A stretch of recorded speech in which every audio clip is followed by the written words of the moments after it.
لقد كان لكم في رسول الله أسوة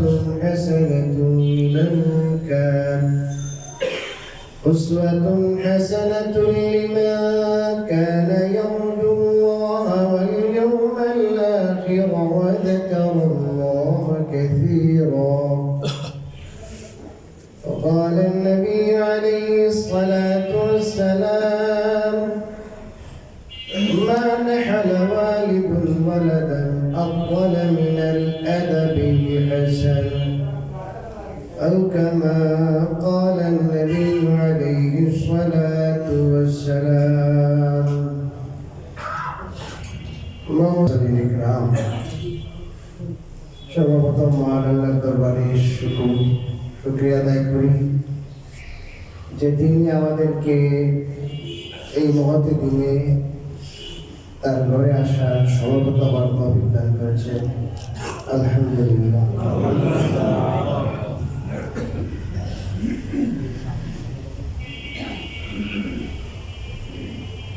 আমরা যে আলোচনা করে আসছি আমাদের ধারাবাহিক আলোচনার অংশ হিসেবে আজকে আমরা আলোচনা করব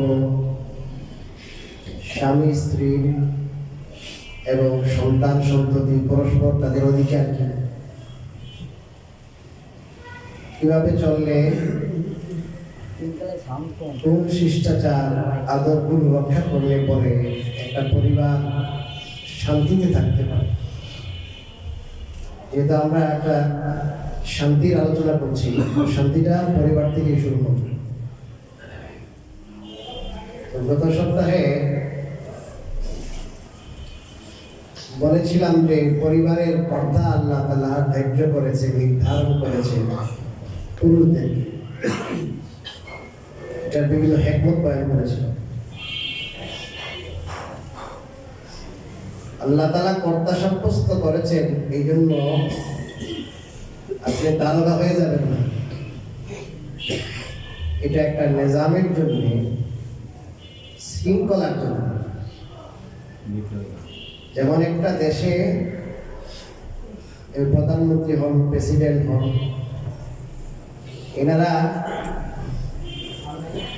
যারা প্রজা আছে তাদের উপর জুলুম নির্যাতন করার জন্য জেলার ডিসি, এই জেলার ডিসি এই জেলার শান্তি শৃঙ্খলা রক্ষা করার জন্য সব ডিপার্টমেন্টে একজন কর্তা থাকেন, একাধিক কর্তা থাকেন, বিভিন্ন দায় দায়িত্ব থাকে, শাসক থাকেন, শাসিত থাকেন, শৃঙ্খলার জন্য। পরিবার ছোট একটা পরিবার, সেই পরিবারের শৃঙ্খলা দরকার আছে। শৃঙ্খলা যদি না থাকে তাহলে কেউ কারো কথা শুনবে না। তো আল্লাহ রাব্বুল আলামিন এই শৃঙ্খলা রক্ষা করার জন্য দায় দায়িত্ব দিয়েছেন স্বামীদের। আবার স্বামীদেরকে বলা হয়েছে যে তোমরা তোমাদের স্ত্রীর প্রতি সুন্দর আচরণ করবে।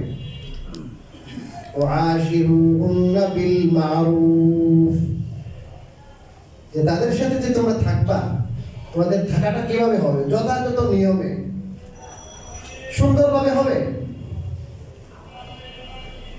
রাসূলুল্লাহ সাল্লাল্লাহু আলাইহি ওয়াসাল্লাম ঘরে ঢুকে আগে সালাম দিতেন।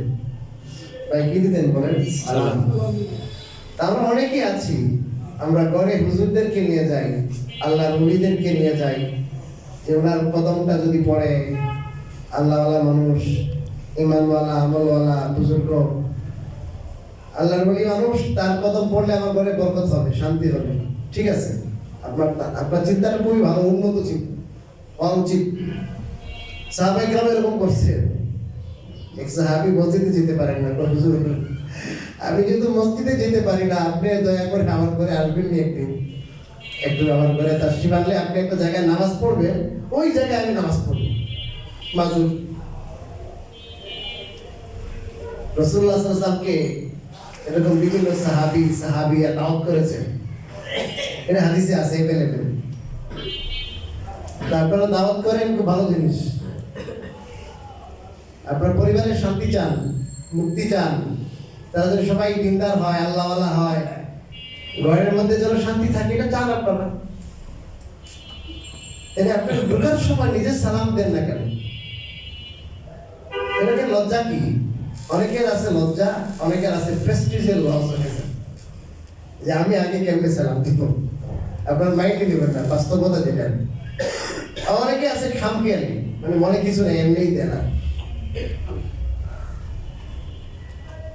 অন্য কারোর কাছে আপনার দেখা করার সাথে আসসালামু আলাইকুম, ফোন করলেই আগে সালাম দিবে।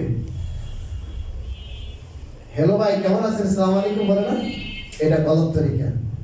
হ্যালো পরে আগে আসসালামু আলাইকুম। কালামের শুরুতে সালাম, সালাম দিয়ে শুরু করবেন। যদি আপনি নিশ্চিত জানেন যে আপনাকে যে ফোন করেছে অথবা আপনি যার কাছে ফোন করছেন তিনি মুসলমান, তাহলে বস আপনি সালাম দিবেন না। সালামের অর্থ কি? যে আল্লাহর পক্ষ থেকে আপনার উপর, তোমার উপর, তোমাদের উপর শান্তি বর্ষিত হোক, এই দোয়া। তা আপনি তো দোয়ার অ্যারেঞ্জমেন্ট করতেছেন, টাকা খরচ করছেন, এখানে তো টাকাও লাগে না, বস মুখ দিয়ে বলবেন আসসালামু আলাইকুম। মেরাজে কিন্তু সালাম নিয়ে আসছে রাসূলুল্লাহ সাল্লাল্লাহু আলাইহি ওয়াসাল্লাম, যে আত্তাহিয়াতু আছে না, সালামু আলাইনা ওয়া আলা ইবাদিল্লাহিস সালিহিন, মেরাজ থেকে আসছে। শান্তি, আমরা শান্তি চাই, পরিবারের শান্তি আমাদের থেকে বেশি কেউ চায় না, কিন্তু আমরা পরিবারের শান্তি দোয়া কেন করবো? এটা একটা দোয়া। সালাম একটা কি? আর যদি আপনার আগে সালাম করতে যদি আপনার মনে বাঁধে, তাহলে বুঝবেন অন্তরে অহংকার আছে। আমি যেটা ক্লিয়ার কাট, যেটা সহি কথা, যেটা সেটাই বলতেছি। হাদিসের মধ্যে আছে রাসূল কারীম সাল্লাল্লাহু আলাইহি ওয়াসাল্লাম বলেছেন, আল বাদি বিস সালাম বারিউম মিনাল কিবর। যে ব্যক্তি আগে সালাম দেয়, কি বলেন, আগে সালাম দেয়, আপনার আগে বাইরে সালাম দেয়, সে কিবির থেকে, অহংকার থেকে মুক্ত। মানে সে এটা চায় না যে আমি তো বড়, তাহলে উনি আমার আগে কি দিন, তার বোঝা গেল তার ভিতরে বড় মানুষই আছে। আর যে ছোট বড়, ধনী গরিব, তার নিচে যারা অধীনস্থ, কর্মচারী, কাজের লোক, সবাইকে কি দিতে পারে? আগে সালাম দিতে পারে। তার মধ্যে বড় মানুষই নাই, অহংকার। এই গ্রামটিকে দিচ্ছেন আল্লাহ রাসূল সাল্লাল্লাহু আলাইহি ওয়াসাল্লাম দিচ্ছেন, যে ব্যক্তি আগে সালাম দিতে পারবে তার অন্তরে কি নাই? অহংকার নাই, সে অহংকার থেকে মুক্ত। অহংকার যুক্ত হলে কি হবে জানেন? আল্লাহু আকবার, কঠিন হাদিস, কঠিন। লা ইয়াদখুলুল জান্নাতা মান কানা ফি কলবিহি মিসকালু হাববাতিন মিন খারদালিন মিন কিবরি।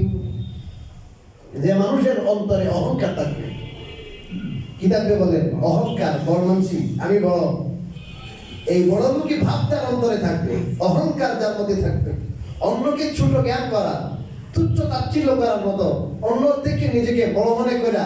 আপনার অনেক সময় হক জিনিস, আপনার সত্য প্রকাশিত হওয়ার পর সত্যকে অ্যাভয়েড করে, যে সত্য সে অগ্রাহ্য করে, সে মেনে নেয় না, কারণ সে বড় মানুষ, তার বড়ত্ব চলে যাবে। এরকম যদি কারো অন্তরে অহংকার থাকে, কি পরিমাণ? তোমরা পরিমাণ না, না, মিসকালু হাববাতিন মিন খারদালিন মিন কিবরি। ছোট জিনিস বুঝাইবার জন্য আরবিতে বলা হয় সরিষার দানা। কি দানা? সরষের দানা খুবই বড় হয় না? কি বলেন ভাই, ছোট না? সরিষার দানা পরিমাণ অহংকার যদি কারো অন্তরে থাকে, রাসূলুল্লাহ সাল্লাল্লাহু আলাইহি ওয়াসাল্লাম বলেন, ওই লোক জান্নাতে প্রবেশ করবে না। কতটুকু পরিমাণ? কথা বলেন না কেন? সরিষার দানা পরিমাণ অহংকার যদি কারো অন্তরে থাকে, রাসূলুল্লাহ সাল্লাল্লাহু আলাইহি ওয়াসাল্লাম বলেন, ওই লোক জান্নাতে প্রবেশ করতে পারবে। জান্নাতে প্রবেশ করবে আল্লাহর বান্দা, যারা বান্দা, যাদের অন্তরে আব্দিয়ত আছে। আব্দিয়ত, আমি আল্লাহর গোলাম, আমার এত হেডক কি? হুজুর আমার সম্পত্তি আছে, 5টা বাড়ির মালিক আমি, তো যান আপনার 5টা বাড়ি নিয়ে যেতে পারবেন না, আপনি মহারাষ্ট্র যেমন আসছেন খালি, এই খালি যাইবেন আপনি, আপনার ঘরে কবরে নিয়ে যাবেনি, হ্যাঁ বাড়ি। বলছে আমার 4-5টা কাজের বুয়া আছে, 5টা কাজের লোক আছে, হ্যাঁ কর্মচারী আছে আমার কোম্পানিতে 100, অনেক বড় বস আমি। তা আপনার বসগিরি তো শেষ হয়ে যাবে ভাই। যেভাবে আসছি আমরা একা, মায়ের পেটের থেকে যেমন বাইরে হয়েছেন না, ওরকম একটা সাদা কাপড় সম্মানজনক, সম্মান রক্ষার্থে একটা সাদা কাপড় পেছাই দিয়ে দিবেন। এরপরে আর জামা একটা থাকবে, 3টা কাপড় আর। তো যার অন্তরে বড় মানুষই থাকবে, বড় লোকই ভাব থাকবে, অহংকার থাকবে, আল্লাহ রাব্বুল আলামিন তাকে জান্নাতে প্রবেশ করাবেন। তা আপনি যদি মানুষকে আগে বাড়িয়ে কি দিতে পারেন, সালাম দিতে পারেন, তাহলে আল্লাহ তাআলা আপনাকে এই রূপ থেকে মুক্তি দান করবেন। অনেক সময় ইচ্ছা করে দিবেন, ছোটকে বড়কে, রিক্সা ড্রাইভারকে সালাম আলাইকুম, সমস্যা নেই। এতে করে প্র্যাকটিস করেন যে আমি যাবো আল্লাহর কাছে, যে বন্দা হয়ে যাব, গোলাম হয়ে যাব। এখন আমি তো গোলাম, তো সবাই সাপ মরলে কিন্তু সোজা হয়ে যায়, মন সোজা হয় না কি ভাই? না, সাপ মারার আগে সোজা হয়, মারার পরে সোজা হয়। তো মারার পরে তো সবাই সোজা হয়ে যাবে, কেউ বাঁকা থাকবে না। তো কেমন যখন হবে সবাই মুসলমান, একজনে হিন্দু নাই, একজন বৌদ্ধ নাই, কারণ সব ওপেন হয়ে গেছে, হক আর বাতিল দেখে ফেলছে। জান্নাত জাহান্নাম এগুলো কোথায়, জাহান্নাম কে জাহান্নামে যাবে সব বুঝে এসে গেছে। ওই সময় তো কিন্তু সব ঠিক হয়ে যাবে। ওই সময় ঠিক হওয়ার সময় না, ঠিক হওয়ার সময় এখন।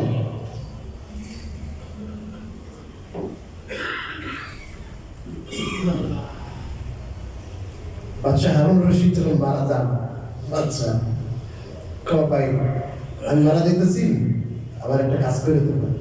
তো জাহাপনা কি কাজ? উনি তো অনেক বড়, শুধু বাদশাহ ছিলেন না, বড় আলেমও ছিলেন, আল্লাহর ওলি ছিলেন। উনি কয় যে আমার 2টা হাত তোমরা কাফনের বাইরে রেখে দেবে। ও কি বাবা, ওই আপনার কাফনের হাত 2টা বাইরে কেন রাখবো? যাতে করে মানুষে দেখে যে বাদশাহ হারুন রশিদ যেভাবে খালি হাতে আসছিল, আজকে সে খালি হাতেই গেছে, হাতে কিছু নাই। এটা তোরা বুঝে। যাই হোক ভাই, এই জন্য কি দিব বলেন, সবাইকে কি দিব বলেন? আগে সালাম দিব। স্ত্রীকে কি দিব? বলে আসসালামু আলাইকুম ওয়া রাহমাতুল্লাহ। তাহলে সে আপনার প্রথমেই আপনার কি আওয়াজ দেয় না, এটা হাদিস কোরআনের আয়াত। আপনি অনুমতি চাইবেন সালাম দিয়া, এটাকে বলা হয় সালামে ইস্তিদান, অনুমতি চাওয়ার সালাম। কয়বার? 3বার অনুমতি চাইবেন, আসসালামু আলাইকুম। আপনি যাই বলেন যে ভাই আব্দুল হক ভাই আসেননি, আপনি আওয়াজ দেন, আপনি বলবেন আসসালামু আলাইকুম ওয়া রাহমাতুল্লাহ, আগে বলবেন, পরে বলবেন আব্দুল হক ভাই আসেননি। আমরা আগে দিই আব্দুল হক ভাই, বলে দেখো কে, আমি, কয় না কি ভাই, বলে না, আমি বলে না, আমি বলা নিষেধ।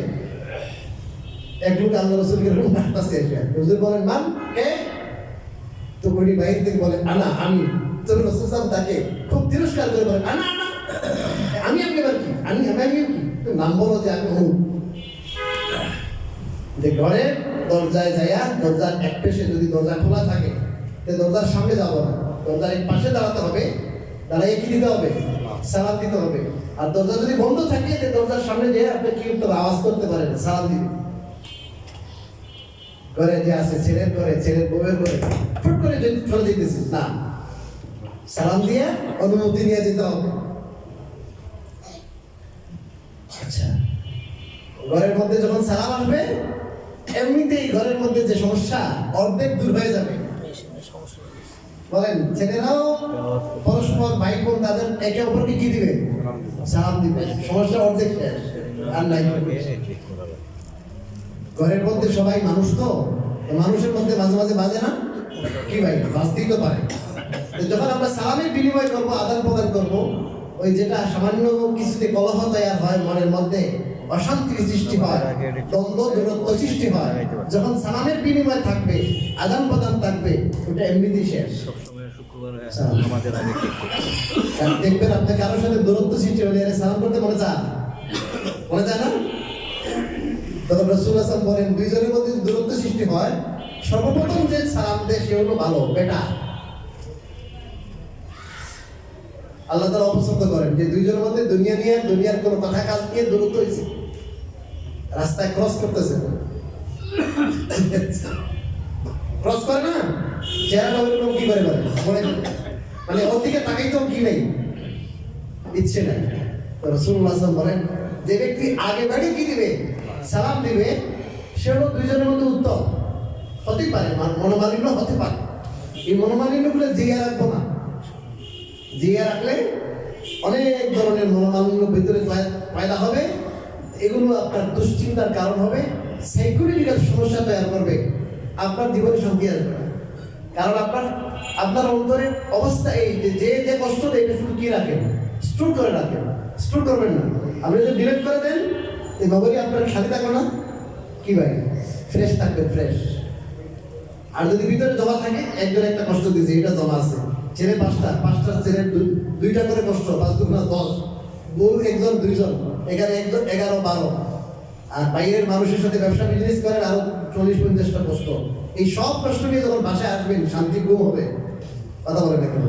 আর যদি কর ভাই না সবাইকে কি করে দেন মাফ, তাহলে একবার শান্তির কোনো ব্যাপার না। আল্লাহ তাআলাও বলেন যে তুমি যদি মানুষকে ক্ষমা করতে পারো, যে তুমি তো আমার আদালতে আমার হকের ব্যাপারে অ্যাভেলেবেল কি করে যাচ্ছ, অ্যাভেলেবেল অন্যায় করছো, তুমি আমার হক তুমি মানছো না, তুমি আমি তোমার ওইরকম অ্যাভেলেবেল কি করতে থাকবো, মাফ করতে থাকবো। যে মানুষকে মাফ করতে পারে আল্লাহ তাআলাও তাকে কি করেন, মাফ করেন, ক্ষমা করেন। আচ্ছা, এবার যে ঘরে আপনি থাকবেন, ঘরের কাজের কিন্তু ভাগ আছে। বাইরের কাজগুলো আপনি করলেন, ইসলাম কোরআন ও সুন্নাহ ঘরের পরিচালনার যে দায়িত্বকে ভাগ করেছে, ভালো করে খেয়াল করবেন। সবচেয়ে কঠিন যে দায়িত্ব, যেটা দুইটা সবচেয়ে কঠিন দায়িত্ব। একটা হলো বাইরের ইনকাম, রুজি রোজগার। তাই রুজি রোজগার, আয় রোজগার, এটা কঠিন কাজ নাকি সহজ কাজ? কথা বলে না, কঠিন না সহজ? একটা পরিবারের যত কি আছে, ব্যয় আছে, এই ব্যয়গুলো নির্বাহ করা, এগুলো আপনার যোগান দেওয়া হালাল ভাবে, হালাল সোর্স থেকে, আপনার বাসা ভাড়া থেকে নিয়ে খাওয়া দাওয়ার খরচ, আপনার ছেলে মেয়েদের লেখাপড়ার খরচ, এভরিথিং যা আছে, এই সবগুলোর অ্যারেঞ্জমেন্ট আপনি করবেন, সবগুলোর যোগান আপনি দিবেন। এটা বিরাট টাফ ব্যাপার। এই দায়িত্বটা A to Z শতভাগ এই দায়িত্বটা আল্লাহ দিয়েছেন স্বামীর উপর। 1% নাই কার উপরে, নারীদের উপরে, স্ত্রীদের উপরে কি নাই, 1% নাই। এই জন্য আল্লাহ বলেছেন যে ওই যে বললেন যে ঘরের কর্তা, বিমা ফাদ্দালাল্লাহু বা'দাহুম আলা বা'দিন ওয়া বিমা আনফাকু, যে ঘরের কর্তা আল্লাহ তাআলা নির্বাচিত করলেন স্বামীদেরকে। এটার দুইটা কারণ বয়ান করেছেন। এর মধ্যে প্রথমটা আমি গত সপ্তাহে আগেও বলেছি, দ্বিতীয়টা হলো যে তারা খরচ করে। ঘরের কর্তা স্বামী কি করে, স্ত্রীর উপরে, ঘরের বাচ্চা যারা আছে, যারা এই ঘরের মধ্যে আছে, সবার খরচের দায়িত্ব কার? স্বামী। এই জন্য সে কর্তা। আরেকটা কঠিন দায়িত্ব কি আছে? বাচ্চা গর্ভে ধারণ,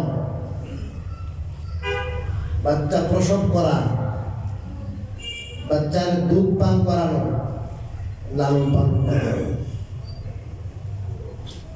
গর্ভধারণ সহজ না কঠিন? আরে বাবা রে, 4 মাস পর্যন্ত বেচারি খাইতেই পারে না, অগন্ধ, খুব সতর্ক, কোথাও যেতে পারবে না, প্রেগনেন্সি সমস্যা। এমন অবস্থা ওকে বাঁচতেও পারি না, মরতেও পারি। এরপরে যত দিন যায় কি অবস্থা, তার ক্যালসিয়াম, ভিটামিন যা আছে সব তো বেবি সব শুষে নিতেছে।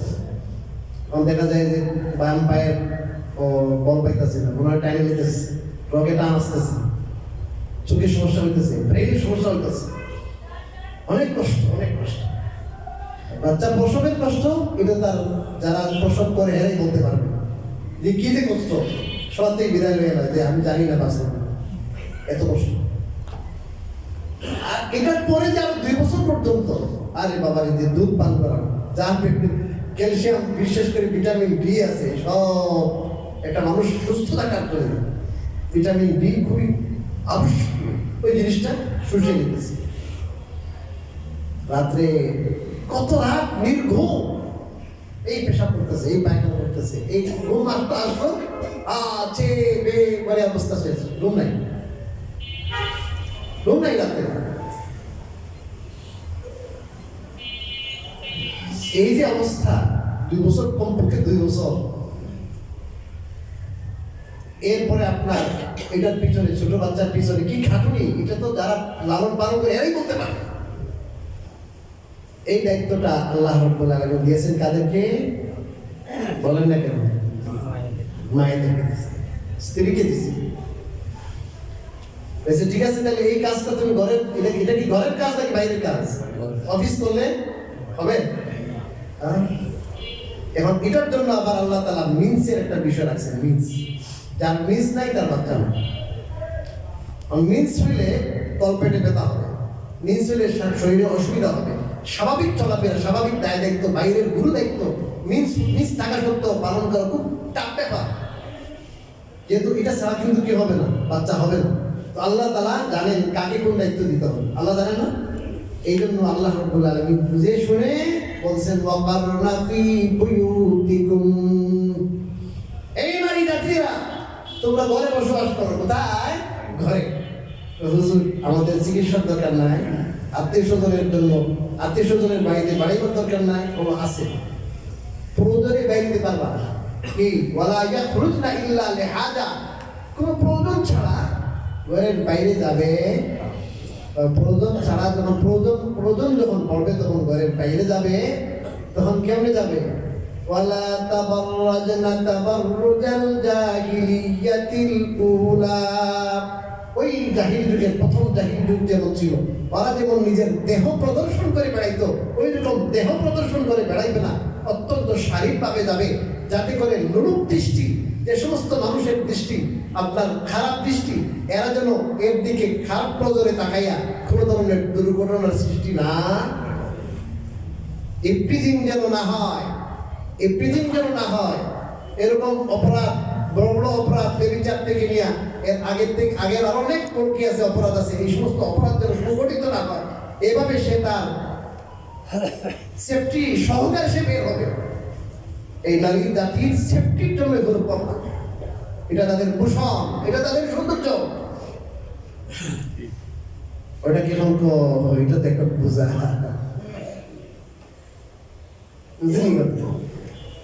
এখন এই নারী ঘরের ভিতরের শান্তি আসবে কেমনে? যে নারী ঘরে থাকলে আসবে। আমি বলছি না ঘরে শান্তি, ঘর থেকে আসতে হবে, এই শান্তির আলোচনা করতেছে। নারী কোথায় থাকলে? ঘরে থাকলে শান্তি আসবে। সে ঘরে আসে, আপনি অফিস করে আসছেন, আপনার গরম লাগতেছে, বাইরে যায় খাটুনি, আয় রোজগার করা একটা কষ্ট দেখুন না। আপনি আসছেন, এখন উনি তো বসা কোথায় ঘরে, উনি আপনার জন্য ফ্রিজে আমের জুস, অমুকের মালটার জুস, ডালিমের জুস বানাইয়া, আনারস বানায় রাখছে, আপনার দই বানায় রাখছে, পুডিং বানায় রাখছে। আপনি আসছেন, সুন্দর করে সাজগুজ করে একটা হাজি দিবে, সুন্দর করে সাজগুজ করে, আপনার সামনে এগুলো দই পেশ করতেছে, আপনার সামনে আপনার বিভিন্ন ধরনের নাস্তার আয়োজন করতেছে সে। এখন আপনি আসছেন, তার চেহারাটা দেখছেন, তার সাথে বসছেন, সে একটু খুশি দিল, আনন্দ দিল, আপনার মনের কষ্ট সব শেষ। ঠিক না বলেন? এখন ওয়াইফও গেছে অফিসে, আপনিও অফিসে, দুইজন কষ্ট করে আসছেন, অফিস থেকে দুইজনই আসছে, অথবা আপনি আসছেন এখন উনি আসে নাই, আসছে খুব কষ্ট করেছে। এখন কে কার খেদমত করবে কোন দেখি? পরিবারের শান্তি আসবে কেমনে? এখন কইতেছে, কই তুমি আজকে কইছিল, আজকে জায়গা করছিল 2 ঘন্টা দেরি হয়েছে, কয় আল্লাহ জানে কোন দিকে কোন রিলেশন ভাই এগুলো কিনা। এখন হে এরা সন্দেহ করে, ওইগুলো হচ্ছে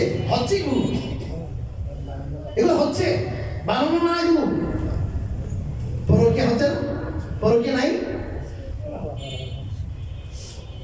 এখন স্ত্রী দেরি করে আসছে, একদিন কে দেরি করে আসছে স্ত্রী, ওরে বাবা রে, আমার স্বামী বসে আছে, ওরে কি এতে আরে না কেন, সন্দেহ করতেছে। স্বামী দেরি করে আসে, কই তুমি তো আমার 1 ঘন্টা আগে তোমার ডিউটি শেষ, তুমি আসবে না কেন? আমার কাজ ছিল, একটা কলিগের বাসায় একটা কাজ ছিল, বিয়ের অনুষ্ঠান ছিল, বিভিন্ন কথা বলতো, না এগুলো আন্দাজে ভাব কথা বলতো। এখন মোবাইল চেক করতেছে, কি নম্বরে কি আসছে, ফোন আসছে, ওরে তো কিছু পাওয়া দিতেছে না, চালু তো আরেকটা হয়ে আছে, ওটা ব্যবহার করে কোন নম্বর ডিলেট দিছে ওটা বাই করতেছে। বাইর করে দেখে ফোন দে ওরে মাইয়ার আওয়াজ দিক ব্যাপার তো দেখা যায় অন্য কি চলে গেছে। এই ঘরে শান্তি আসছে এখন কথা বলে না কেন? আপনি তো খুব চাকরি দিবে মেয়ে বিয়ে করতে চান, চাকরি করে খাওয়াবে, একটা চাকরি করে খাওয়াবে। এখন ঘরে কেউ শান্তিতে নাই, ঘরে কেউ কি নাই শান্তিতে নাই। আল্লাহ যেরকম সিস্টেম দিয়েছেন যে ঘরে থাকবে আপনি বাইরের কাজগুলো করবেন, মাঠে ঘাটে রোদে আপনি থেকে খাটুনি করবেন, আর আপনাকে শান্তি দিবে হলো ঘরের মেয়ে, ঘরের আপনার স্ত্রী, সে আপনাকে শান্তি দিবে। সে ফুলফুলা হয়ে থাকবে, সে সুন্দর পরিপাটি হয়ে থাকবে, ঘরটা সে গোছাবে, বাচ্চাকে কে দেখভাল করবে। অনেক মানুষের ব্যাপারে আমার জানা আছে, এই বাচ্চাগুলোকে লালন পালন করতেছে কাজের বুয়া, আমার জানা আছে ব্যক্তিগতভাবে। কি করবো? কাজের বুয়ার কাছে রেখে চলে যেতেছে। আরে কাজের বুয়ার কাছে রাখলে কাজের বুয়ার যে চরিত্র আপনার ছেলে মেয়ের এই চরিত্র হবে, এর বাইরে কিছু হবে না। ক্লিয়ার কাট করে ছোটবেলা যেটা শিখে বাচ্চারা, এটা একবারে অঙ্ক আপনার পাথরে যেমন অঙ্কন করে ওটা যায় না, সমুদ্রে ছেড়ে দিলে ওটা যায় না। ছোটবেলা যে শিখে যে শিষ্টাচার যে আদব যেটা আসবে বাচ্চা ওটাই থাকে। ওই ছোট কি মানুষগুলো যে ওটাই থাকবে। কাজের বুয়ার কাছে বলছি, আমি কাজের বুয়াকে ছোট মনে করছি না। আমার কথা যারা শুনতেছে আপনাদেরকে আমি ছোট জ্ঞান করছি না, আমি বলতেছি প্রত্যেকের একটা কি ইয়ে আছে, আল্লাহ তাআলা স্ট্যাটাস দিয়েছে, স্ট্যাটাস। একজন আপনি একজন উচ্চ শিক্ষিত উচ্চ ফ্যামিলির সন্তান, আপনার মন মানসিকতা যেমন আপনার ছেলে আপনার মেয়ের মন মানসিকতা এমন হওয়া উচিত কিনা। তার কাজের বুয়ার কাছে দিয়ে চলে গেছে, অহরহ ঘটনা ঘটতেছে। এই মেয়েটা বড় হইতেছে, মেয়েটা তো ভালো শিক্ষা পায় নাই কিছু, এবং বড় হওয়ার পরে স্কুলে দিচ্ছেন, এখন কিছুদিন কথা মানে, এরপরে আর হুজুর আমার কথা বলে না, মান সম্মান সব শেষ। এদের জন্য জীবনে সবকিছু করলাম, মান সম্মান এক জায়গায় বিয়ে ঠিক করছি, বিয়েও মানে না, আরেকজনের সাথে তার প্রেমের সঙ্গে। কারণ আমার নাক কাটবে, কাট সব কাট, কি করবো? কারণ ছোটবেলা তার তরবিয়ত করেন নাই, তার শিষ্টাচারের ব্যবস্থা আপনি করেন নাই। ঘরের শান্তির ওয়াজ করতেছে, ঘরের শান্তির জন্য আল্লাহ তাআলা যে কর্ম বন্টন যেটা করেছেন ওটা মানতে হবে। বিবি থাকবে ঘরে, ঘর দেখবে, ঘর সামলাবে, বাচ্চাকে সামলাবে, বাচ্চার তরবিয়ত করবে, আদব কায়দা শিক্ষা দিবে, বাচ্চাদেরকে মানুষের মতো মানুষ করবে হলো মা। আপনার তো সবসময় এদিক ওদিক থাকে, বাচ্চাকে মানুষের মতো মানুষ করবে মা।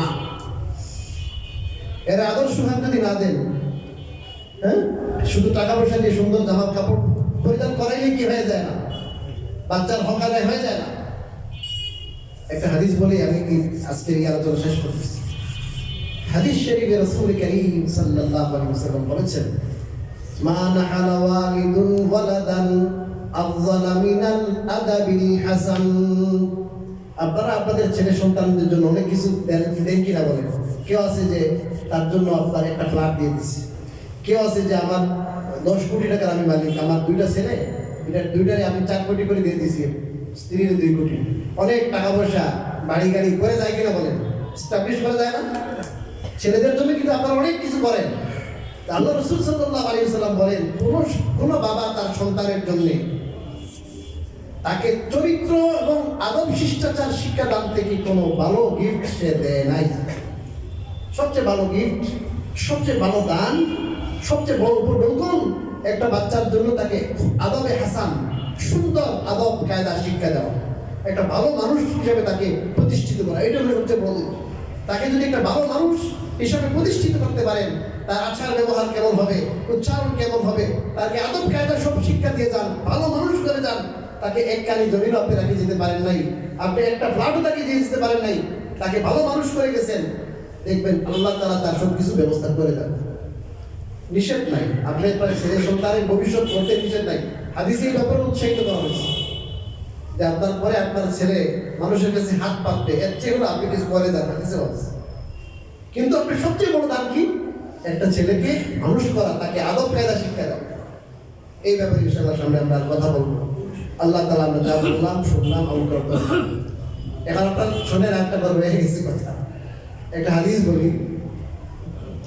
প্রতিদিন সকালে 2 জন ফেরেশতা দোয়া করে, একজনে করে দোয়া, একজনে করে বদদোয়া।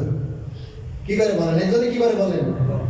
দোয়া, আর একজনে কি বদদোয়া। দুইটাই দোয়া। একটা হলো আপনার মানুষকে একবারে উপরে উঠায়, আরেকটা সর্বনাশ করে, বদদোয়া। দোয়া যিনি করেন এনে কি করে? আল্লাহুম্মা আতি মুনফিকান খালাফা। ইয়া আল্লাহ, যারা যে সমস্ত আপনার বান্দা ফেরেশতা দল করতেছে, দুইজন ফেরেশতা প্রতিদিন আসমান থেকে নাজিল হইয়া আপনার জন্য আমার জন্য দোয়া করে। ইয়া আল্লাহ, যারা আপনার রাস্তায় খরচ করে, মসজিদে, মাদ্রাসায়, গরিব, বিভিন্ন যত ভালো হয়ে আছে এগুলোতে সে খরচ করে, খরচ করলে তো টাকাটা কি হয়? তার পাবে না। ইয়া আল্লাহ, এই যে তার টাকাটা কমলো, আপনি তাকে এর বিকল্পের ব্যবস্থা করে দিয়ে, এটা ভরে দিয়ে আপনি। আর আরেকজন কয় আল্লাহুম্মা আতি মুমসিকান তালাফা। ইয়া আল্লাহ, যেই লোকের আপনি টাকা পয়সা দিচ্ছেন, তার রিসিট দিচ্ছেন, কিন্তু সে তার হাতকে টাইট করে বসে আছে, আপনার রাহে সে কি করে না? খরচ করে না। আল্লাহর মানকে আপনি ধ্বংস করে দেন। কি করে? ধ্বংস করেন। আপনার দোয়া চান না বদদোয়া চান? দোয়া চান তো? অনেকগুলো হয়ে আছে আমাদের, বিশেষ করে এখন মসজিদের কাজ চলতেছে, নিচে দেখছেন আজকে মার্বেল টাইলস